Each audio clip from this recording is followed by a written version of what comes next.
My name is Jim Estes, and today I'm going to talk about a drill that I think is extremely important for the swing plane. So what I want you to do is, and this, by the way, is going to give you an instant understanding of exactly the feeling you want to have in the golf swing. Take a club. You can put a rod, alignment rod, in the grip, or I'm sorry, in the butt end of the golf club.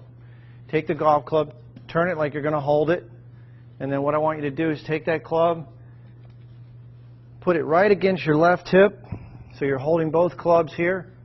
Now you've got an alignment rod on the ground and a golf ball, and what I want you to do, getting into your good posture position, your weight over the arches, feel balanced. The insides of the heels are going to be about the width of your hips.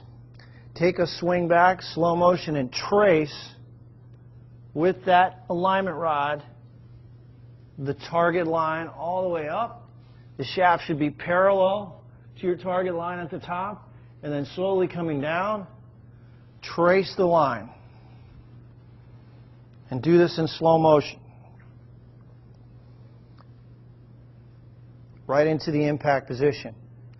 So this is a great feedback tool, visual feedback tool for learning the proper swing plane.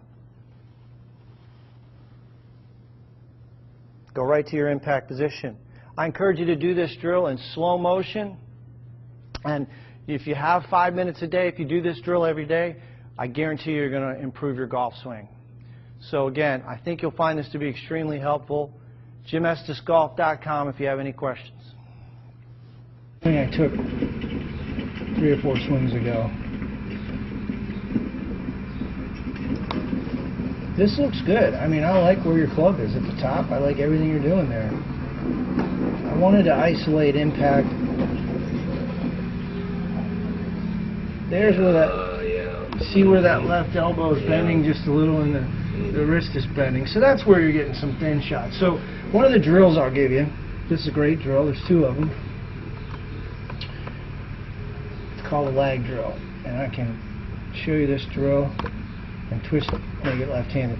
So what you do is you start with your arms fully extended, and the shaft is actually parallel to the ground. Your wrists are completely uncocked. You don't bend any wrists. There's no angle formed between the lead arm and the shaft. From that point, what you're going to do is pretend like you're throwing.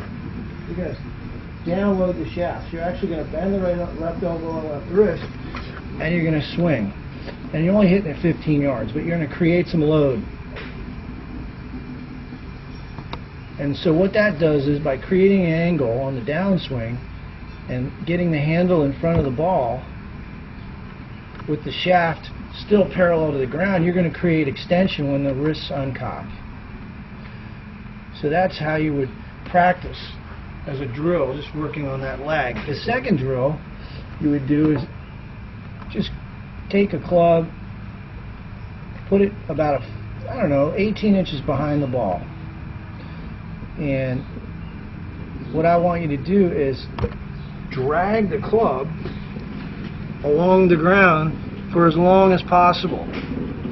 And what that does is create extension. And let me see if I can. So that would be, where's my drag and lag? Here we go. Let's find. Oh, there it is. Okay. So I went too far. So you hold the club basically about 16 to 20 inches behind the ball and drag it forward for as long as possible. And that's going to create that extension, flat left wrist. Get rid of that. And slow motion swings, you don't even have to hit balls. You can just start here, come to the ball, and just get this feeling of loading the shaft on the downswing. You're going to create more of a proper impact condition. So where do I want to, in other words, like one thing that I do when I know that I'm casting the club, right, is I will think of taking the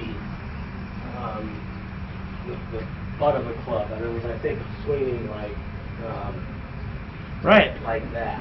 Right. Okay? But I'm gonna. Where do I create that top? In other words, I'm to this point now. I want to get it back.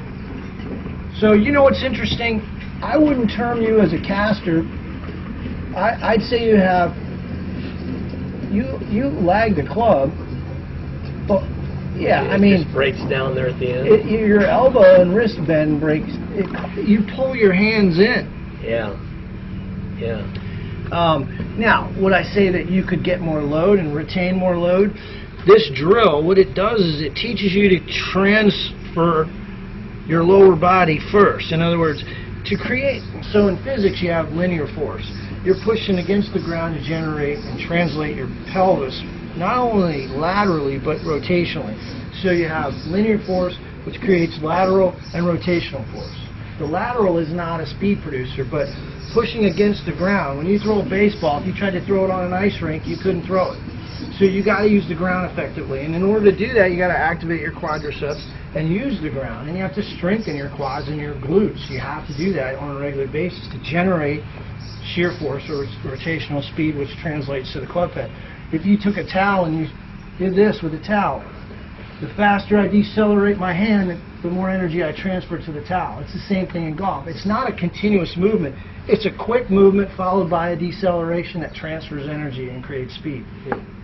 So that movement there is how you get it. Now, do you think consciously about it? No, you don't think consciously about it. Just like if I told you to do this drill, start here with your wrists uncocked, load the shaft and strike the ball. I want you to do that over and over and over until it becomes a part of your process and where you don't have to consciously think about it. But I guarantee you can hit the ball with more power if we just work on your impact condition and working on right that. There at the end, it just breaks down, doesn't it? Yeah. So it's not, it's just slightly. And there are plenty of people that hit the ball. I'll show you this girl. She's a good player, and she's left-handed, she's right-handed, but she doesn't have a lot of lag. Right here, she's going to unload the shaft. And you can measure someone's lag based on where the handle points at contact. Her wrist, the shaft is pointed just in front of the center of her body. It's not leaning. There's not a lot of lean in that shaft. So some women don't produce a lot of lag. They hit the ball far enough.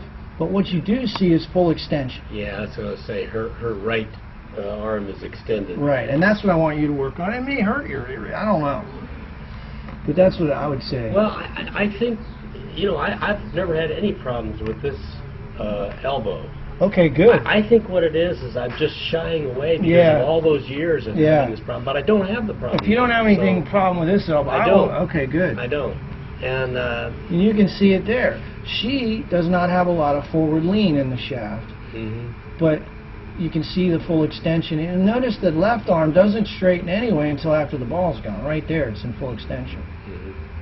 But there's other power producers. She's pushing up with her front foot, and the front leg is locking on contact. So she's getting linear force. She's pushing up, and then that's how she's developing that speed. But